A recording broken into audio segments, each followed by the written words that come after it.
Alors, c'est pour cela que je n'aime pas attribuer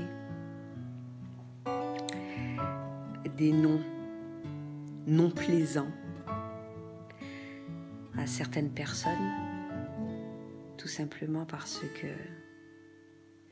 je préfère me dire que ces personnes-là sont blessées, parce que ce sont des personnes blessées. Il y a des personnes blessées de différents degrés. Des personnes blessées, comme je l'ai déjà expliqué dans l'enfance, des personnes blessées par la suite par rapport aux rencontres qu'elles font.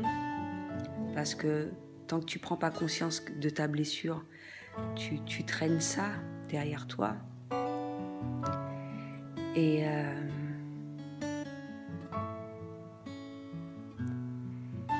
Et en plus, quand tu ne fais pas le travail suffisant,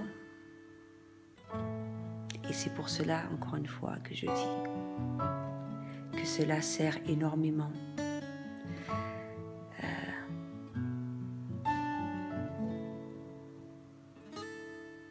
de faire un break dans sa vie, de se retrouver seul, avant d'effectuer la démarche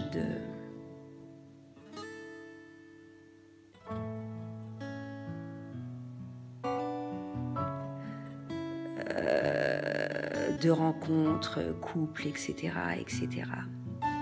Mais pour tout, hein, même pour les amis, vis-à-vis de sa famille, etc.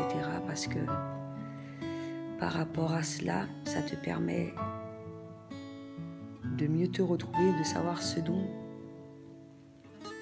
tu souhaites.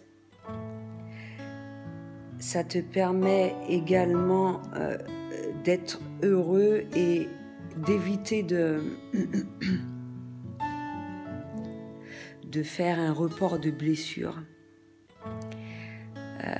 sur les personnes de ton entourage.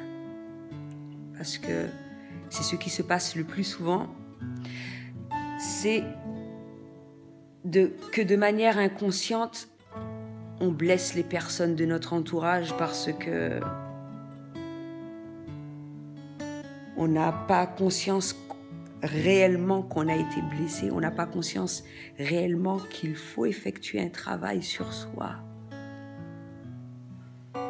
pour guérir ses blessures, pour faire les choses au mieux, pour faire nos choix au mieux.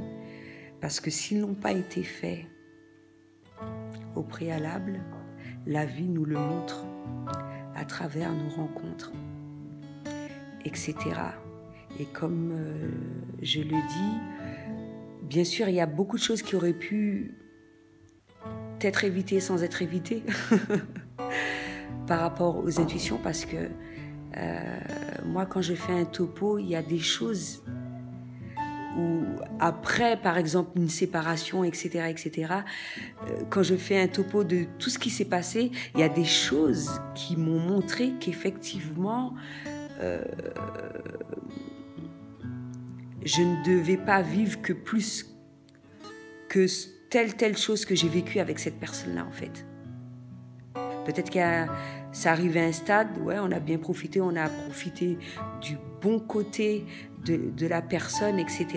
Mais il y a toujours des signes qui te montrent que c'était juste ça qu'il fallait vivre. Et c'est tout, sans plus. Justement pour éviter à avoir à faire des reproches, etc., etc. Voir juste le bon côté.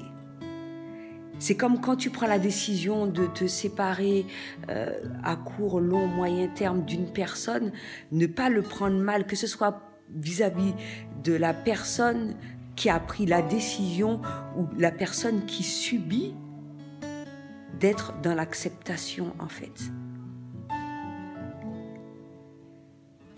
Parce que quel que soit le choix que l'on effectue avec amour et pour soi, ce sera toujours la meilleure décision pour soi et pour l'autre.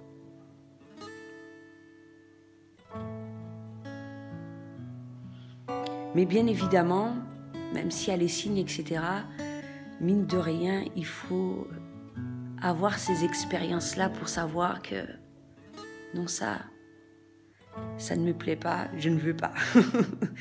Ça, c'est sûr, je ne veux plus ça dans ma vie. Ça, je l'ai vécu, non, non, ça ne m'intéresse pas. Et de la même manière que tu te dis ça, que te dire que le fait que tu agisses comme ça, c'est pas bénéfique pour toi, ça n'a pas été bénéfique aussi pour les personnes de ton entourage. Donc voilà, tu n'en veux plus aussi. Dans ta vie future, pour être plus heureux, etc., etc., tu n'en veux plus. Donc l'expérience sert. Donc on aura beau dire, même si y a la faculté de percevoir un certain nombre de choses à l'avance et qu'on le ressente, hein, tant qu'on n'a pas vécu un certain nombre de choses, on ne peut pas comprendre tout cela en fait.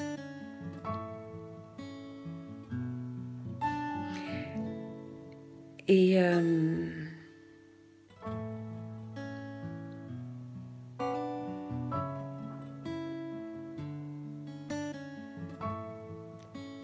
de la même manière que moi j'ai fait cette démarche-là de prendre le temps de me reconstruire, il y en a qui ne le font pas, ils se lancent dans ils trouvent tout de suite une personne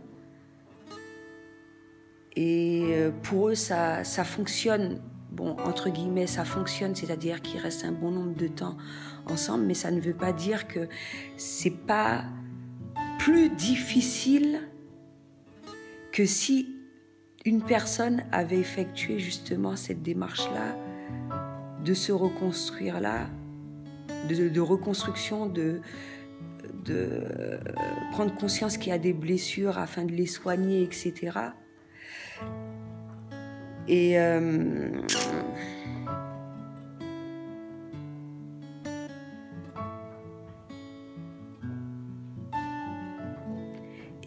voilà. Mais je pense que il y a beaucoup de vidéos à faire encore, hein.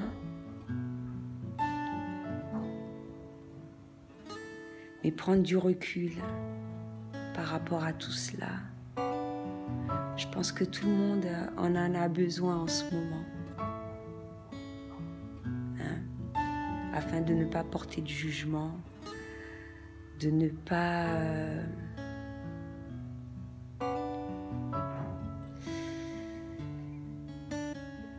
de prendre soin de soi. Prendre soin de soi. Tout simplement.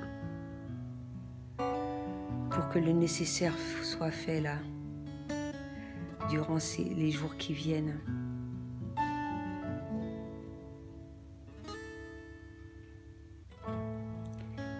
Parce qu'il y a beaucoup de choses à dire, il y a beaucoup de choses à partager, il y a beaucoup de...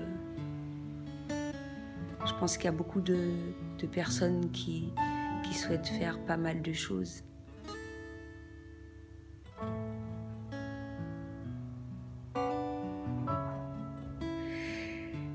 De la même manière qu'il y a différents niveaux de perception, etc. Différents niveaux de conscience.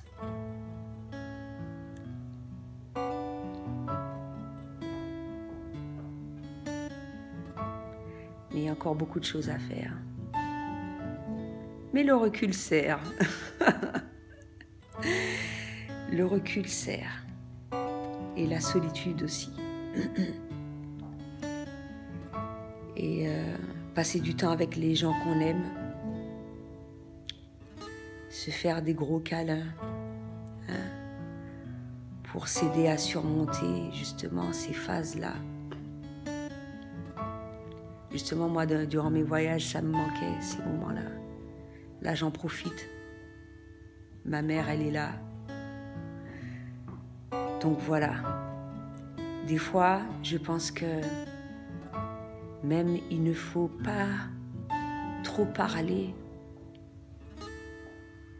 juste être et faire de façon à ressentir cet amour-là et le faire grandir en soi. Il y a parfois, à certains moments, moins tu en dis, mieux les gens comprennent également. C'est vrai. Trop parler, ça... Pour certaines personnes, les frustre, ça, je sais pas.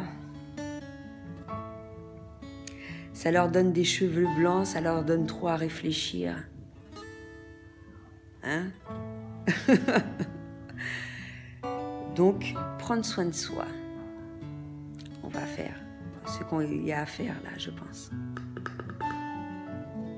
C'est ce qu'il y a de mieux à faire. Pour accueillir les choses au mieux.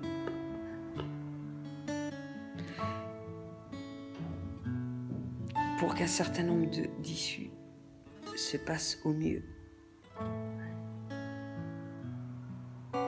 Pour aimer au mieux également. Hein? Je pense que c'est important.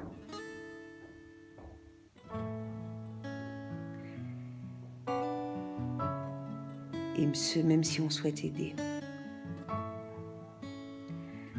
Parce que comme je le dis, je le répète, beaucoup emploient un certain nombre de mots, mais moi je vois au-delà de tout ça. Et j'aimerais bien que les gens voient comme moi. J'aurais bien aimé.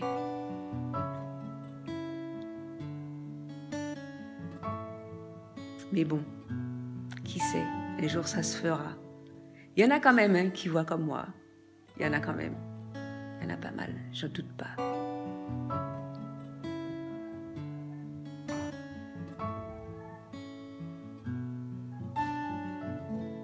Mais bon, un jour ça se fera. C'était tout ce que j'avais à dire pour aujourd'hui. À bientôt.